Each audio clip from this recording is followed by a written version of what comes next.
আসসালামু আলাইকুম।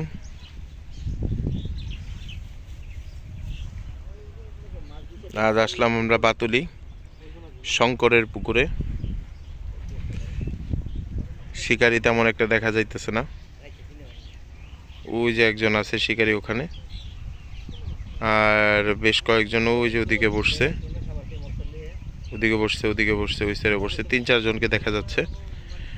আর মূলত মাছ হচ্ছে না, তেমন কোনো মাছই হচ্ছে না। আর আসতে পারেন আপনারা যে কোনো সময়, যে কোনো দিন। এখানে টিকিট 300 টাকা, 400 টাকা, 500 টাকা, যে যার কাছ থেকে নিতে পারে। মানে যে যার কাছ থেকে যেমন টাকা নিতে পারে, আপনারা যা দিয়ে বসতে পারেন, বসতে পারেন এসে। ছোট ছোট মাছ আছে কিছু, শুনলাম কিছু বড় বড় মাছ আছে, কিন্তু আমি এ বিষয়ে শিওর না। আপনারা চাইলে আসতে পারেন, এসে সময় কাটাতে পারেন উইকেন্ডে।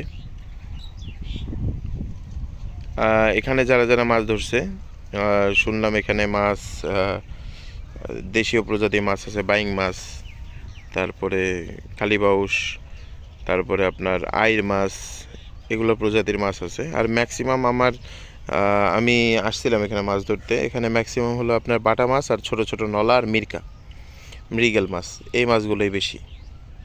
তাই যদি কেউ আসতে চান ভেবে চিন্তে আসবেন। যদি বলেন যে আপনাদেরকে রিকমেন্ডেড করব, আমার মনে হয় রোজার মাসে এই তক্ত দুপুরে একদম গরমের ভিতরে না আসাটাই বেটার। বৃষ্টি হোক, বৃষ্টি হলে ইনশাল্লাহ মাছ খাবে, তখন আসলে ভালো হবে। এমনিতে মাছ ওয়াশ দেখা যায়, এই যে আপনাদেরকে যদি দেখাই, এখানে মাছ ওয়াশ করে, ছোট ছোট মাছ